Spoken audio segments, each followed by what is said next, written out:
نحمده ونصلي على رسوله الكريم اما بعد.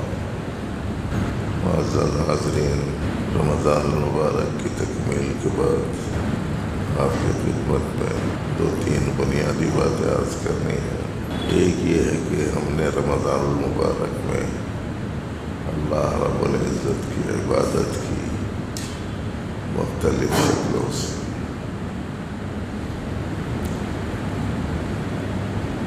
روزے کی صورت میں، نمازوں کی صورت میں، تراویح اور نوافل کی صورت میں، قرآن پاک کی تلاوت کی صورت میں، صدقہ اور خیرات کی صورت میں، ذکر درود استغفار کی صورت میں، لوگوں کے ساتھ ہمدردی خیرخواہی کی صورت میں، محتاجوں کی مدد و نصرت کی صورت میں، صدقہ فطر کی صورت میں، یہ جو عبادت کی مختلف شکلیں اختیار کی گئی، ان میں کی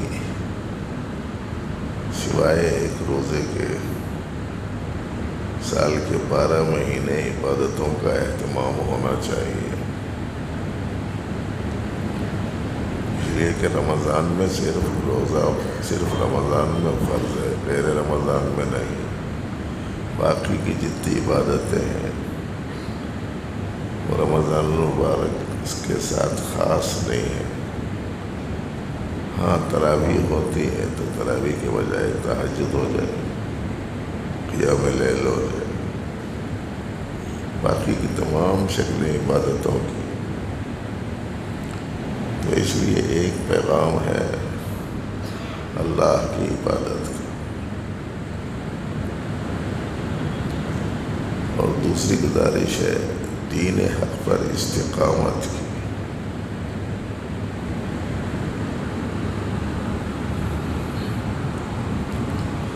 اور تیسری صورت ہے، تیسری چیز ہے جس کا اہتمام کرنا چاہیے، وہ ہے اپنی اور اپنے بچوں کی دینی تعلیم اور تربیت کی۔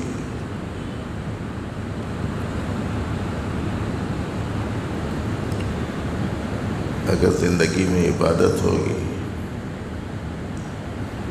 تو مقصد زندگی کی تکمیل ہوگی، اور اگر دین حق پر استقامت ہوگی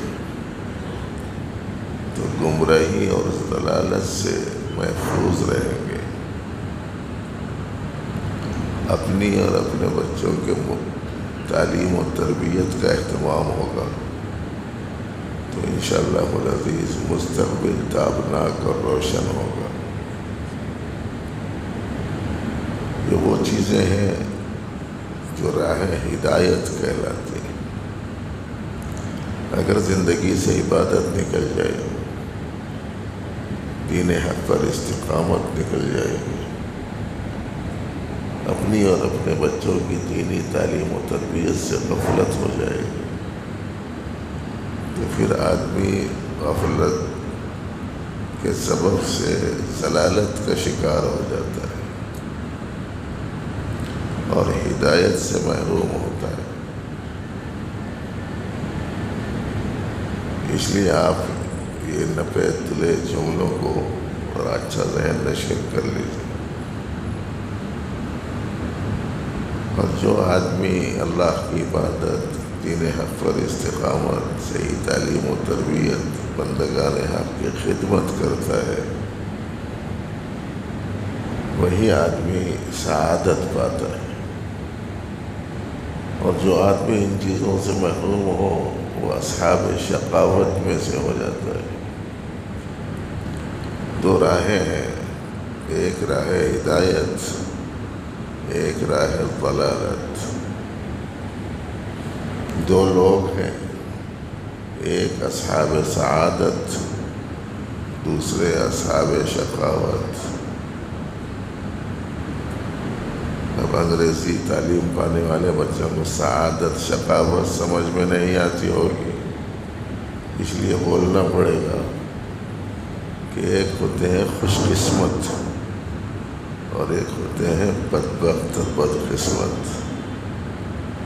نیک بخت، بدبخت، خوش قسمت، بد قسمت. اور آپ کو معلوم ہے کہ ان دونوں کے نتیجے بھی الگ الگ ہیں. ایک کی آخرت بنے گی اور دوسرے کی آخرت بگڑ جائے گی. ایک کے لیے راحت ہے، دوسرے کے لیے مصیبت ہے. اس لیے یہ چند باتوں کو آپ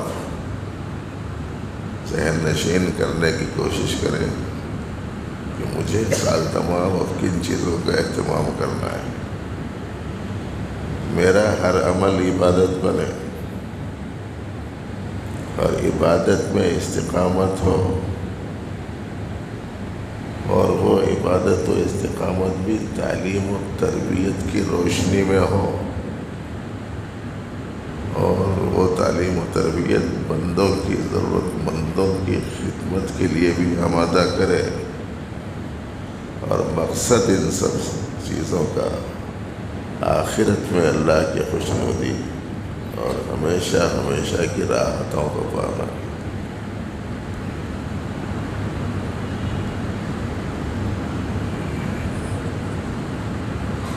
دین کی باتیں مختلف انداز سے آپ کے سامنے آتی رہتی ہیں. اب چھٹیوں کے بعد تعلیم کے مسائل لوگوں کے شروع ہوتے ہیں. اپنے بچوں کو تعلیم کے لیے آپ کہاں بھیج رہے ہیں؟ ذرا سوچ سمجھ کر بھیجائیے.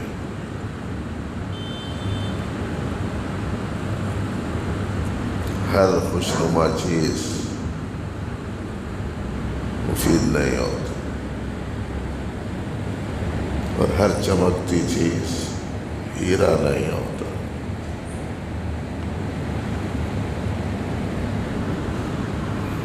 اور ہر خوبصورت چیز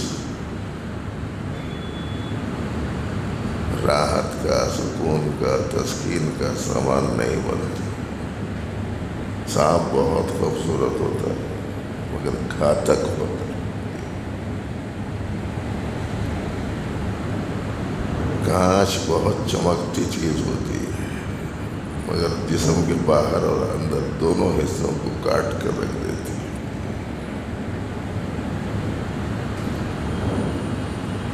اور ہیرا تو وہ چیز ہے کہ جس کے چٹانے سے آدمی مر بھی جاتا ہے.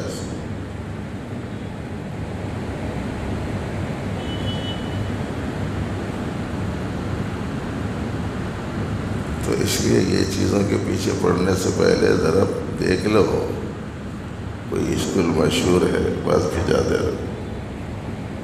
انہوں تعریف کر دیے، انہوں تعریف کر دیے، انہوں تعریف کر دیے، آنکھ بند کر رہے، لے جا کے چھوڑ دے رہے. ارے پہلے وہاں دیکھو جان کی جان کا خطرہ تو نہیں. جان کی جان تو جانتے نا، جان کی جان کو جانو. جان کی جان کا نام ہے ایمان.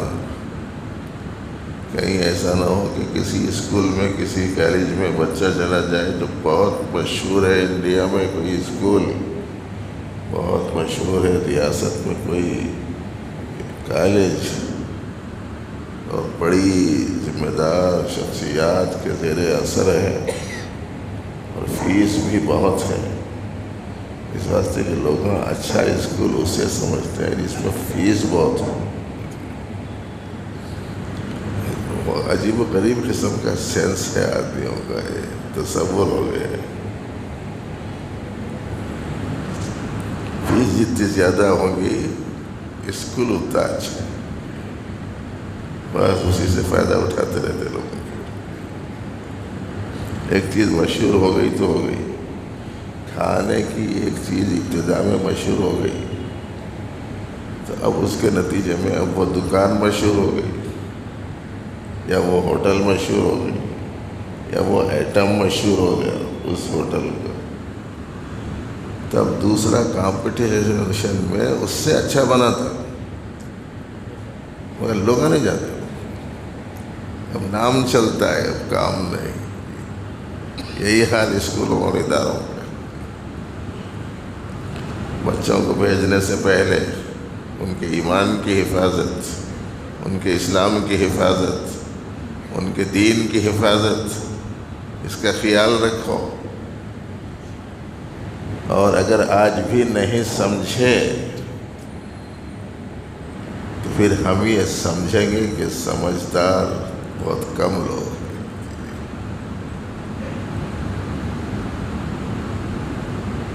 ہم کہہ دیتے ہیں دیکھ اب بھی سنبھل، تیرے کاموں کے ملیں گے تجھ کو پھل۔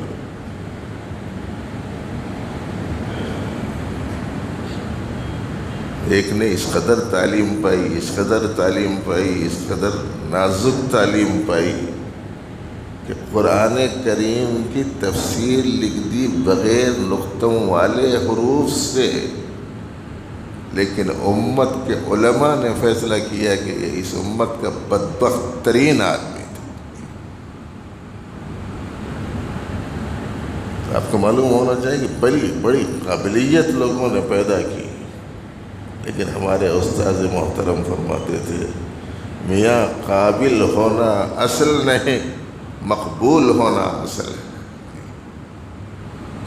تم لائق ہوں گے مگر اللہ کی نگاہ میں پسندیدہ بھی ہوں، اللہ کے محبوبین کی نگاہوں میں پسندیدہ بھی ہوں، اور وہاں پسندیدگی باہر کی قابلیت پر نہیں، اندرون کی صفات پر ہوتی۔ اس لیے معزز دوستو، تعلیم و تربیت میں اپنے بچوں اور اپنے بچیوں کے سلسلے میں دونوں قسم کی تعلیم دلاؤ، دنیاوی تعلیم بھی، دینی تعلیم بھی۔ لوگ عام طور پر دنیاوی تعلیم کو عصری تعلیم بولتے ہیں، مگر میری اپنی انفرادی تحقیق میں عصری تعلیم بولے تو دینی تعلیم ہے۔ کئی کو بولتے اس زمانے میں کس چیز کی ضرورت ہے، اس ضرورت کی تعلیم کا نام عصری تعلیم۔ عصر بولے تو زمانہ، والعصر زمانے کی قسم، عصری تعلیم اس زمانے کی تعلیم۔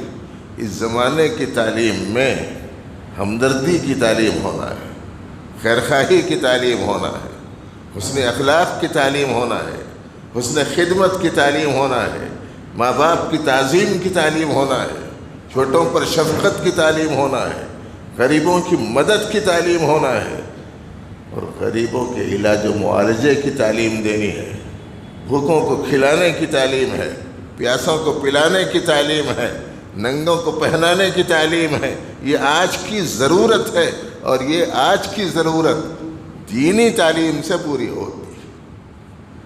اس لیے عصری تعلیم بولے تو میری نگاہ میں تو یہ تعلیم ہے۔ اور یہ کالجوں والے ناراض اگر ہو گئے تو ناراض ہونے سے کوئی میرے کو فکر نہیں۔ دنیاوی تعلیم بولیے وہ معاش کی تعلیم ہے، کمانے کی تعلیم ہے، روزی روٹی کی تعلیم ہے۔ وہ ضرورت نہیں ہے اس کی، ایسا نہیں ہے، اس کی بھی ضرورت ہے۔ ایک سے بڑھ کر ایک ڈگریاں حاصل کرو اور خوب سے خوب تر تعلیم سیکھو، ڈاکٹر بھی بنو، انجینئر بھی بنو، پروفیسر بھی بنو، لائر بھی بنو، ریاضی داں بھی بنو، سائنس داں بھی بنو، ٹیکنیکل لائن کی تعلیمات بھی خوب حاصل کرو، بڑی بڑی ڈگریاں لو اور پوری دنیا کو دکھلا دو کہ مسلمان تعلیم کے میدان میں کسی سے پیچھے نہیں ہے۔ لیکن اس کا خیال رکھو، بدن پہ ڈال لیا 1,00,000 کا جوڑا، ہاتھ پہ لگا لیے 1,00,000 کی گھڑی، آنکھ پہ لگا لیے 25,000 کا چشمہ، جیب میں رکھ لیے 1,00,000 کا فون، جی یہ سب کچھ ہو گیا۔ جیب میں دیکھے تو ڈالراں، جی پاؤنڈاں، لیرا، جی یان، ٹکا، روپیہ، پیسہ سب ہے، جان نہیں ہے آدمی میں۔ کیا نہیں ہے؟ جان کیا کرتے جی اسے لے کے؟ اگر اس آدمی میں جان نہیں ہے تو پھر یہ کیا کام کی ہے؟ ایسے ہی جس آدمی میں ایمان نہیں ہے یہ پوری دنیا کوئی حیثیت نہیں رکھتی، اس کا خیال رکھیں۔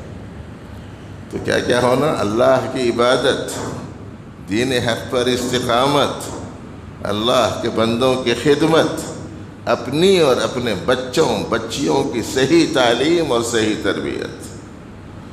بس اس موقع پر یہ 3-4 گزارشات ذہن میں رکھے۔ حق تعالیٰ مجھے آپ کو علم صحیح، عمل صالح کی توفیق عطا فرمائے۔